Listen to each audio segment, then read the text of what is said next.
Hey everyone, Ryan here with Brim. Today we're going to take a look at the New Holland Workmaster 25S tractor loader, and this one even has a mower.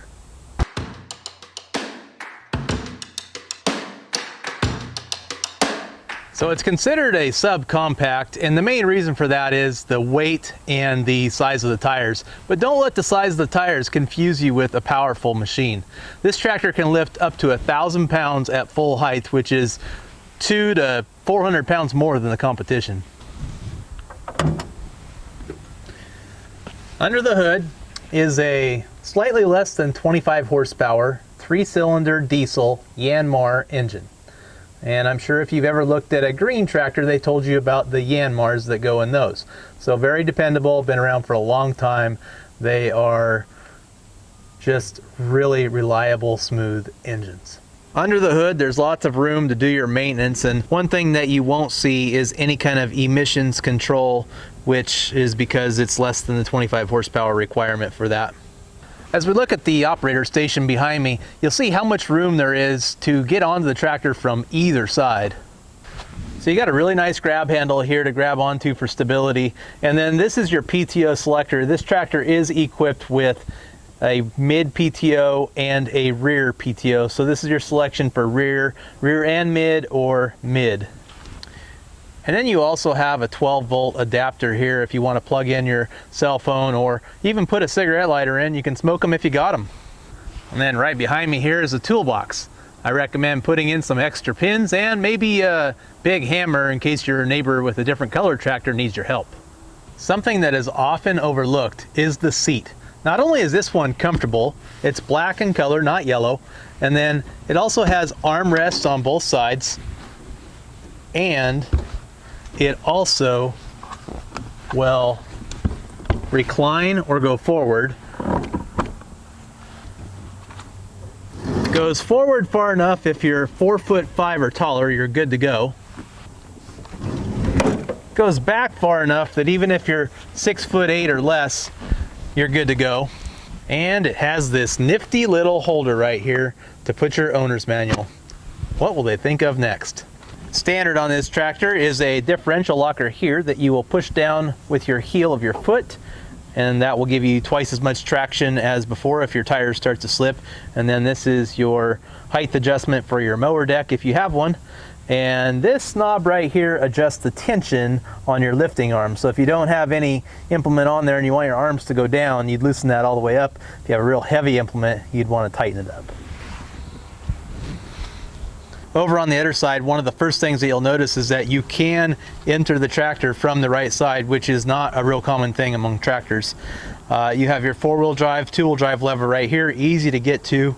This is lifts your arms up in the back and also your mower deck. This is your ranges, high, neutral, and low for driving. This is a twin-step drive transmission.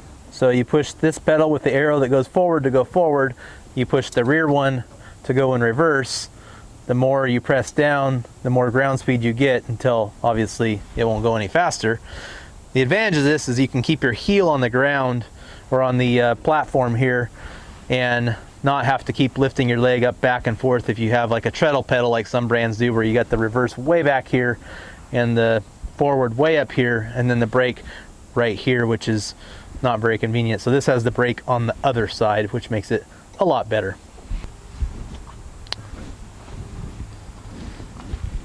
So your engine control throttle is right here.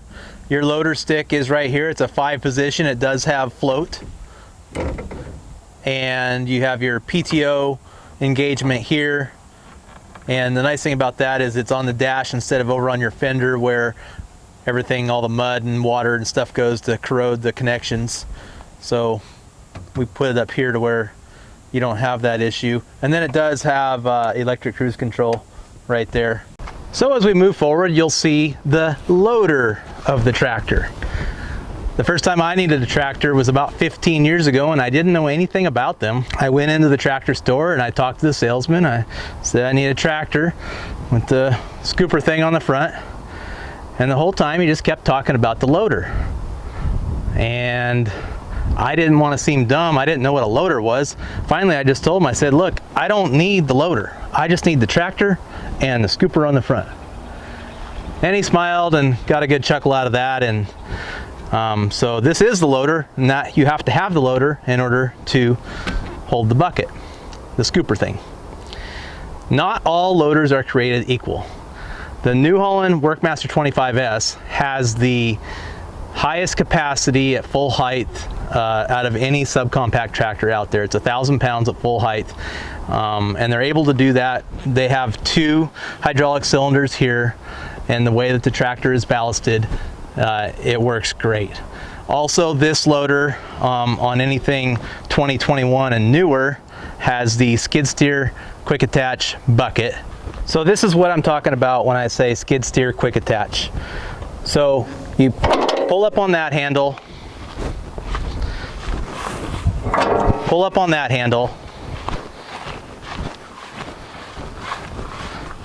and then you just start the tractor,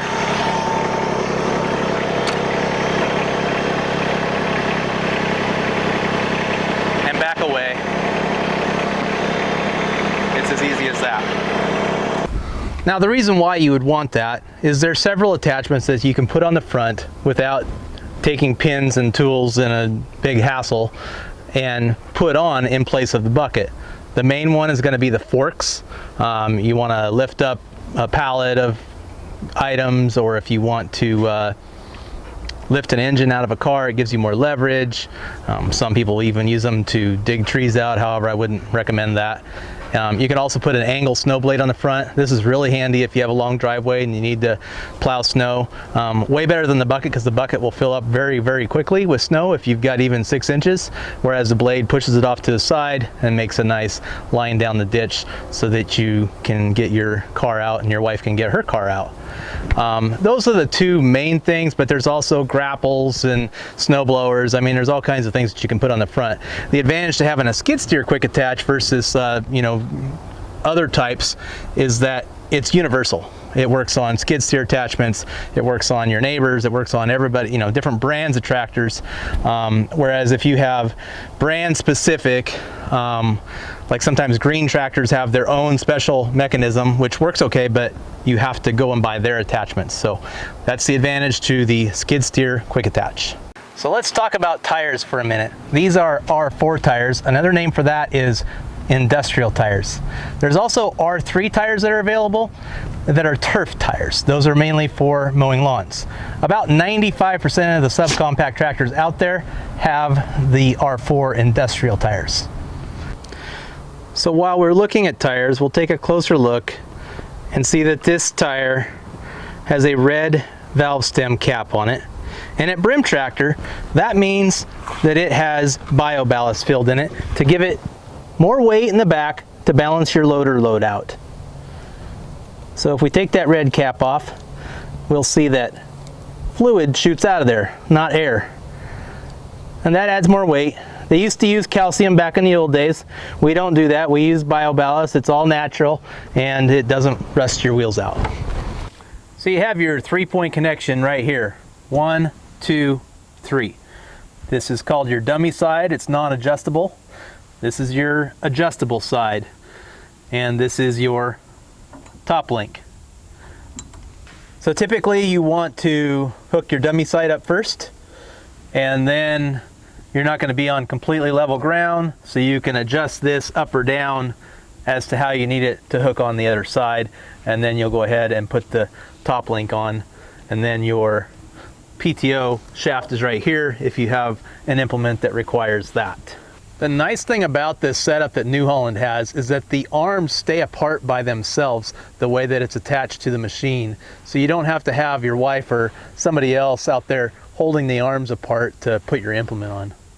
So let's take a look at the mower deck. One of the first things people ask about mower decks is, can you drive on and drive off of it? And the answer is no. And would you want to? No. There is one manufacturer that offers a drive on, drive off, and I used to sell them. And they're great when they're perfectly adjusted at the dealer. There's 4 adjustments on the tractor and 4 adjustments where it bolts on to the mower deck.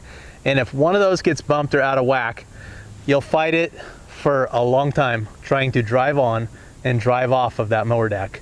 So We don't even want to go there. It just slides out, and I'll show you right now. First, make sure that your caster wheels are in the up position. Then, set your height adjustment knob to 0, or install.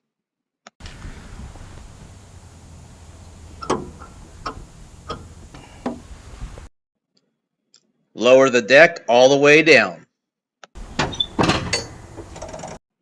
Then release the driveline from the tractor. Release the front bracket from the tractor. Release the rear pins. Raise the mower deck linkage using the lever. Adjust the mower deck height knob to the S position. Roll the deck out and use your tractor.